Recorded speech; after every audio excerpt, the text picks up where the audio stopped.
नरेंद्र मोदी ने अब से थोड़ी देर पहले देश के नाम संबोधन जारी किया और इस संबोधन में उन्होंने जीएसटी की नई दरों की बातचीत की, बचत उत्सव का जिक्र किया जो कल से शुरू हो रहा है। वैश्विक चुनौतियों के बीच भारत आत्मनिर्भर कैसे बने, इस बात की उन्होंने चर्चा की। नेक्स्ट जेन जीएसटी से ठीक 7 घंटे पहले बड़ी बात कही। पीएम मोदी ने कहा कि हर दुकान को स्वदेशी से सजाना है, हर घर में स्वदेशी सामान लाना है, मतलब लोकल टू ग्लोबल वाले संकल्प को और मजबूत करना है, इकोनॉमी को बूस्ट करना है। ये बातें तब हो रही हैं जब इन दिनों पीएम मोदी के जन्म दिवस पर कई कार्यक्रम हो रहे हैं। तो देखिए विशेष पेशकश, मोदी नीति से अर्थनीति। 5 अगस्त 2019 ये वो तारीख थी जिस दिन गृह मंत्री अमित शाह ने संसद से बड़ा ऐलान किया। इसके साथ ही अनुच्छेद 370 और अनुच्छेद 35A को समाप्त कर दिया गया।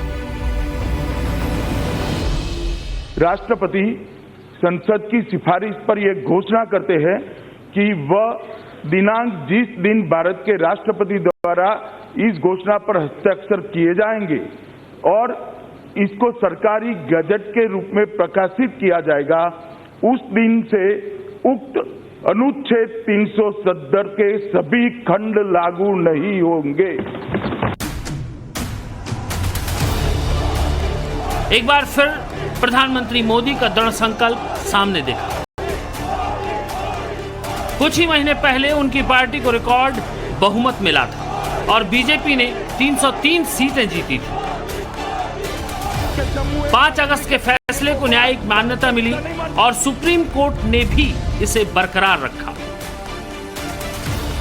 15 अगस्त 2022 को लाल किले की प्राचीर से राष्ट्र को संबोधित करते हुए प्रधानमंत्री मोदी ने अपने संकल्प को एक बार फिर दोहराया। अपने भाषण की शुरुआत में उन सभी लोगों को धन्यवाद दिया जिन्होंने स्वतंत्रता आंदोलन और राष्ट्र निर्माण में योगदान दिया था। इनमें प्रधानमंत्री नेहरू भी शामिल थे।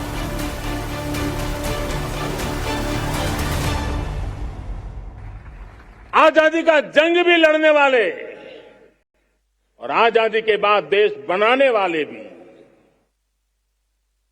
डॉक्टर राजेंद्र प्रसाद जी हो,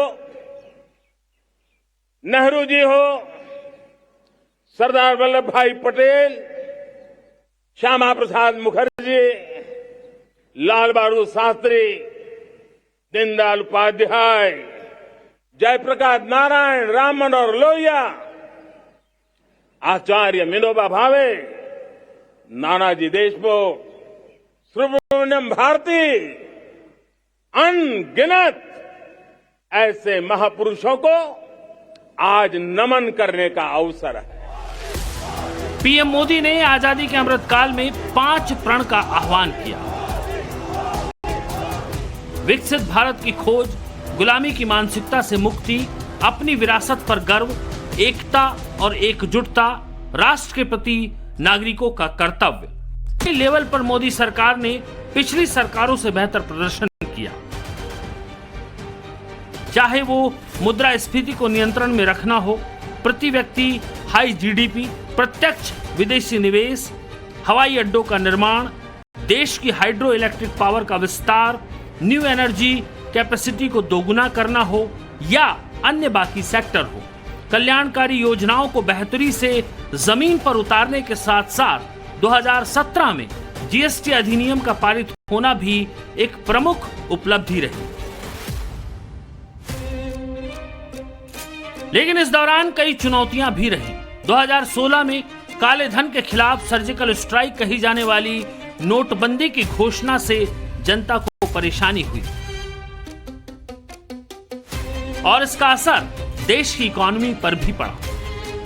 दुनिया के बाकी हिस्सों की तरह भारत को भी कोविड-19 महामारी का सामना करना पड़ा, लेकिन फिर उसने तेजी से वापसी की। हालांकि देश में स्वास्थ्य सेवा का बुनियादी ढांचा महामारी के दौरान संघर्ष करता रहा।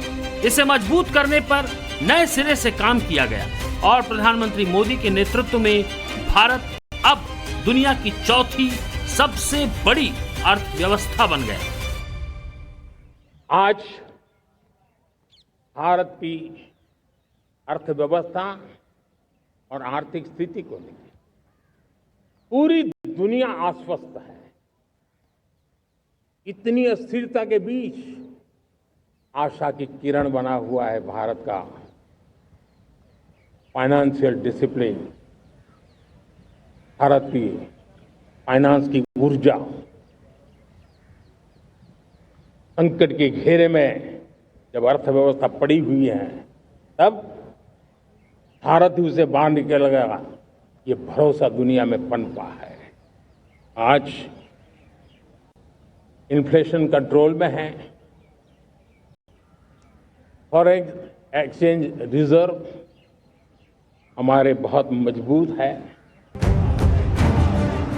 हालांकि 2024 में राम मंदिर निर्माण के उत्साह के बावजूद बीजेपी को मेजॉरिटी नहीं मिली।